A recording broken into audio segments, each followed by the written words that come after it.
What's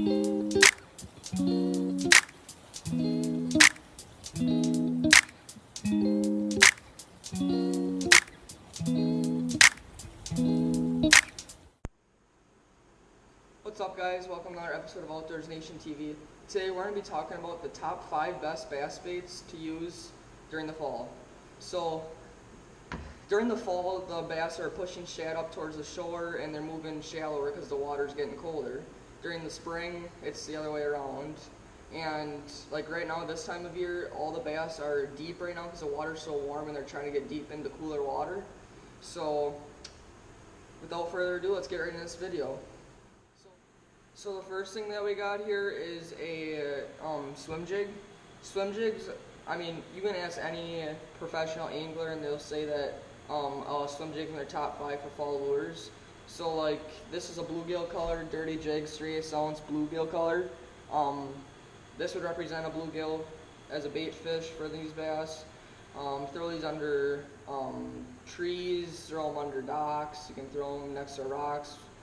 Sand flats, you can throw them on tons of stuff.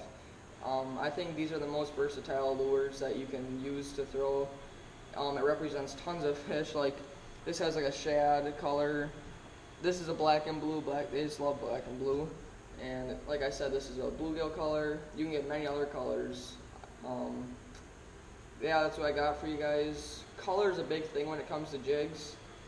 Many people think like jigs are more just like crawfish color, like just like these only imitate a crawfish. They're not wrong, but it also can imitate different bait fish such as like the bluegill and all that stuff.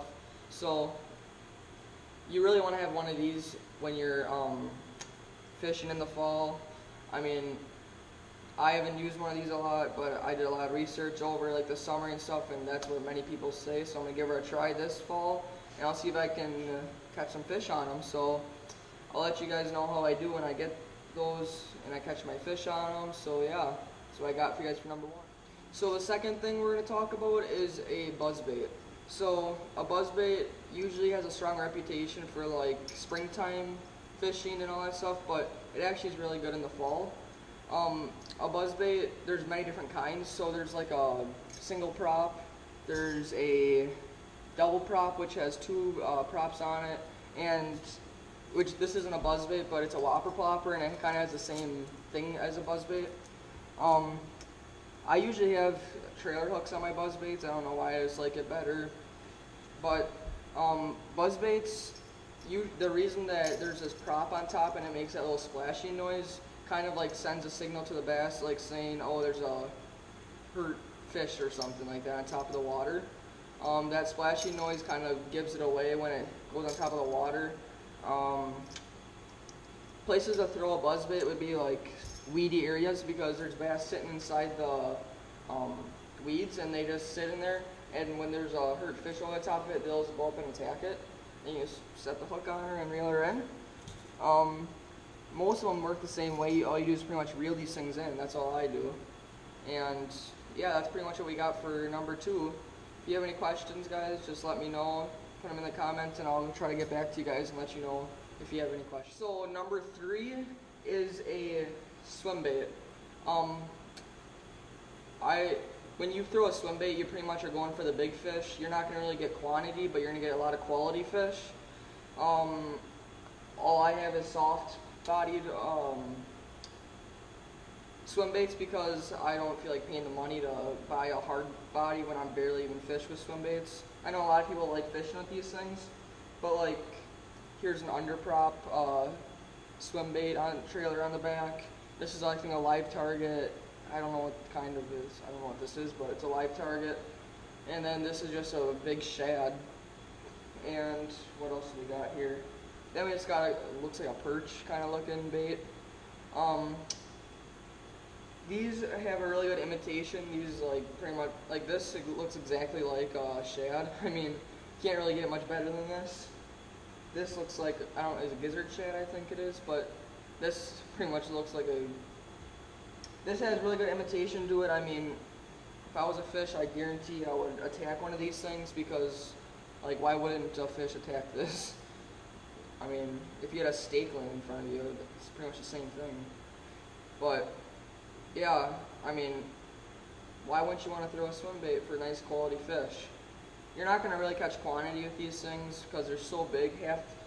I mean, some of the fish that I catch are this size. I mean, so that's what we got for you for number 3. So at number, is that number 4? Yeah, at number 4 we got a jerkbait. So jerkbaits are more known for a late fall, starting to get into the winter months for fishing for bass. The water's getting really cold, and pretty much jerkbaits, lipless cranks are pretty much the only thing that you're gonna catch most of your fish on. I mean, at that time of the year, the bass aren't really that active, and they don't need a lot of food and stuff, so pretty much they're not as active, and these are pretty much the only things that you'll get a reaction strike on. I mean, this is what I got. This is a Lucky Craft, and this is a Yo-Zuri. So, yep, pretty much you throw those late fall, starting to get into the winter times when the water's really cold. If it gets really cold early for you, then you throw that earlier. I mean, as long as you're throwing it when the water's cold, you should be pretty good for catching fish. So coming in at number 5 is the square bill crankbait. I love these square bill crankbait.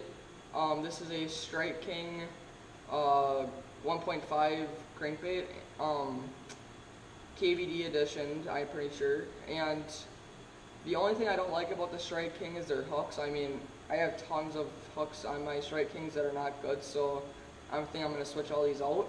But great lure to have for like throwing over like structure like stumps, trees. I like throwing my rocks on the Wolf River, like in my last fishing video. Color doesn't really matter. I mean, if you have a shaded color looking one, it's better. And like this one I like throwing a lot. Has like a, oh yeah, this was in my mystery tackle box unboxing video. I like having the little bit of rattle inside mine. And yeah, these are all my crankbaits. I really like throwing crankbaits, except the ones I got in my mystery tackle box, which are like deep diving. I'm not gonna throw these up here. But besides that, if the fish are still really deep, even though it's starting to get into fall and they're still like really deep in the water, you can throw deep diving crankbaits, which are like, I'll show you which, let's see, like this one, kind of long tongue on it that makes it go down farther. And I throw with fluorocarbon just because fluorocarbon sinks, and I feel like that's my best bet when it comes to throwing a crankbait. But besides that, guys, I got nothing else for you. Thank you guys for watching. If you guys haven't done so already, go click subscribe, turn post notifications on, and I'll keep you guys updated as soon as possible when I can get my next video in. So, peace out, guys.